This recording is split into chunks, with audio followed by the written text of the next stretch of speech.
নমস্কার বন্ধুরা, আমার ইউটিউব চ্যানেল অফ সাইডে আপনাদের আরও একবার স্বাগত। গোটা দেশে শীত বেড়ে চলছে, আস্তে আস্তে শীত বাড়ছে, আর ইন্ডিয়ান ফুটবলের যে র্যাঙ্কিং সেটাও আস্তে আস্তে বেড়ে চলছে। আরও 6 ধাপ পিছিয়ে পিছিয়ে আমরা এখন ফিফা র্যাঙ্কিংয়ে 142। আমাদের আগে কোন কোন দেশ আছে সেই দেশের নামগুলো যদি আপনাদের বলি, আপনারা হয়তো একটু অবাকই হবেন, বা একটু মাটিতে আপনাদের মনে হবে যে মাথাটা মাটির ভেতরে ঢুকিয়ে বসে থাকি। Zimbabwe, Kenya, Uganda, Syria, Sudan, Namibia, এই যে দেশগুলো আছে এই দেশগুলো আমাদের থেকে এগিয়ে, অথচ আমরা নাকি এই সমস্ত দেশকে বিভিন্ন সময় বিভিন্ন রকমভাবে সাহায্য করি, কিন্তু এই সমস্ত দেশগুলো ফিফা র্যাঙ্কিংয়ে আমাদের থেকে এগিয়ে। যাই হোক, ফ্যাক্ট ইজ ফ্যাক্ট, আমরা হয়তো কিছু করতে পারিনি, ওরা হয়তো অল্প কিছুর মধ্যেও সেই ব্যাপারটাকে অ্যাচিভ করে ফেলেছে, তাই জন্য এরা পারছে, আমরা পারছি না। আর আপনারা একটা খবর হয়তো জানেনই যে আইএসএল বন্ধ ছিল, তো রিসেন্টলি একটা অ্যানাউন্সমেন্ট করে আইএসএলকে আবার পুনরায় চালু করার একটা সিদ্ধান্ত নেওয়া হয়েছে। তো ফেব্রুয়ারির 3rd উইক থেকে সম্ভবত আমাদের আইএসএলটা চালু হচ্ছে। তো এই আইএসএল যে চালু হচ্ছে, এই যে সাংবাদিক সম্মেলন করে যে জানানো হচ্ছে, এই সাংবাদিক সম্মেলনে ছিলেন আমাদের ভারতবর্ষের ইউনিয়ন স্পোর্টস মিনিস্টার। তিনি সাংবাদিক সম্মেলন করতে এসে মোহনবাগানকে উচ্চারণ করছেন মোহন বেগান, ইস্ট বেঙ্গলকে উচ্চারণ করছে ইস্ট বেগান। আরে ভাই, এটা কি আপনার ক্ষেতের মূলা না আপনার ক্ষেতের বেগুন যে আপনি যা ইচ্ছা তাই কোনো উচ্চারণ করে দিতে পারবেন? আপনি আপনি একটা আপনি একটা দেশের ইউনিয়ন স্পোর্টস মিনিস্টার, অথচ সেই দেশের 120 বছরের পুরনো এক একটা ক্লাবের নাম আপনি ঠিক মতন উচ্চারণ করতে পারছেন না। তো আপনারা আমাদের দেশের ফুটবলটাকে চালাবেন কীভাবে? প্রশ্ন তো থেকেই যায়। যাই হোক, এখন তো যে কেউ যে কোনো জায়গায় বসে যেতে পারে, পদে বসে যেতে পারে, আর কি করা যাবে। তো আমি একটু ইন্ডিয়ান ফুটবলের যে আইএসএলটা যে হবে এই বছর, তো সেটার একটা ফরম্যাটটা একটু বলে দিই। দেখুন, এতদিন পর্যন্ত এই ফুটবলের লিগটা যে চলতো, আইএসএলটা, সেটা চলতো হোম অ্যান্ড অ্যাওয়ে বেসিসে।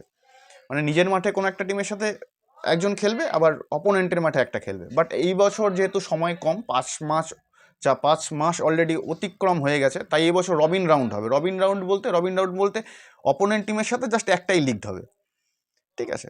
তো বুঝতেই পারছেন যে অবস্থাটা খুব একটা ভালো না, র্যাঙ্কিংও 142 চলে গেছে। আর আপনাদের একটা ফ্যাক্ট জানিয়ে রেখি যে আমাদের ভারতীয় টিমের সব থেকে হায়েস্ট র্যাঙ্কিং, মানে সব থেকে ভালো র্যাঙ্কিং ছিল হচ্ছে সম্ভবত 94।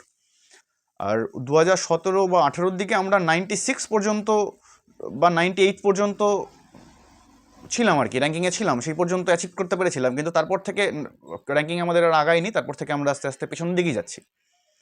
তো এরই মাঝখানে একটা আশার খবর হচ্ছে, আপনারা এই একাডেমিটার নাম শুনেছেন কিনা আমি জানি না, মিনার্ভা একাডেমি, পাঞ্জাবের মিনার্ভা একাডেমি, ঠিক আছে? তো এই একাডেমিটা রিসেন্টলি খুব পপুলার হয়েছে, কারণ এরা বিদেশের মাটিতে কিছু কিছু ট্রফি অ্যাচিভ করেছে, এবং যেটা খুব উৎসাহপূর্ণ আর কি। আর এরা এই ট্রফিগুলো জিতে নতুন একটা কাপের জন্য এরা কোয়ালিফাই করেছে, সেটা হচ্ছে মিক কাপ। এই সবথেকে মজাদার বিষয় হচ্ছে, এই মিক কাপে কিন্তু পৃথিবীর বড় বড় খেলোয়াড়রা নিজেদের ছোটোবেলায় তারা যখন কোনো একটা একাডেমির হয়ে খেলতো, তারা এই মিক কাপ খেলেছে। যেরকম কোল পালমার, চেলসির Cole Palmer, Pedri, Danny Carvajal, even Messi পর্যন্ত 2বার এই মিক কাপ খেলেছে। তো আমাদের এই মিনার্ভা একাডেমির জন্য এটা খুব বড় একটা অ্যাচিভমেন্ট, আমাদের ভারতবর্ষের ফুটবলের জন্য, আগামী ভবিষ্যতের জন্য হয়তো একটা বিশাল বড় একটা অ্যাচিভমেন্ট যে আমরা মিক কাপের মতন একটা টুর্নামেন্ট খেলবো আর কি এবছর এপ্রিল বা মে মাসের দিকে হয়তো সম্ভবত এই টুর্নামেন্টটা হবে, আমার এক্স্যাক্ট ডেটটা জানা নেই। তো ডেভেলপমেন্ট যে হচ্ছে না, যে বা কারো কোনো ইচ্ছে নেই সেটা না। দেখুন, যারা করবার, যারা চাইছে যে ফুটবলটাকে এগিয়ে নিয়ে যাবে, তো তারা নিজেদের সাধ্যের মধ্য থেকেই যেটুকু করার সেটা করছে, আর সেটা চোখে পড়ার মতোই। কিন্তু যাদের হাতে পাওয়ার আছে, যাদের হাতে টাকা আছে, যারা চাইলে পরে ব্যাপারটাকে আরও অনেক বেশি ভালো করে দিতে পারতো, তারা যথেষ্ট সদিচ্ছা নিয়ে ব্যাপারগুলো করছে কিনা, বা সদিচ্ছা নিয়ে এই ফুটবল ফেডারেশনের সাথে জড়িত কিনা আমার জানা নেই। তো আরেকটা ব্যাপার হচ্ছে, এই যে মিনার্ভা একাডেমির একজন খেলোয়াড়, তার নাম হচ্ছে জ্যাকসন সিং।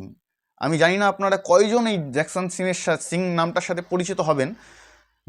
মনে আছে কিনা আপনাদের যে 2017 সালে আন্ডার-17 ফিফা ওয়ার্ল্ড কাপ কিন্তু আমাদের ভারতের মাটিতে হয়েছিল, ভারত হোস্ট কান্ট্রি ছিল। এই আন্ডার-17 ফিফা ওয়ার্ল্ড কাপে ভারত 3টে ম্যাচ খেলেছিল এবং গ্রুপ স্টেজ থেকে আউট হয়ে গেছিলো।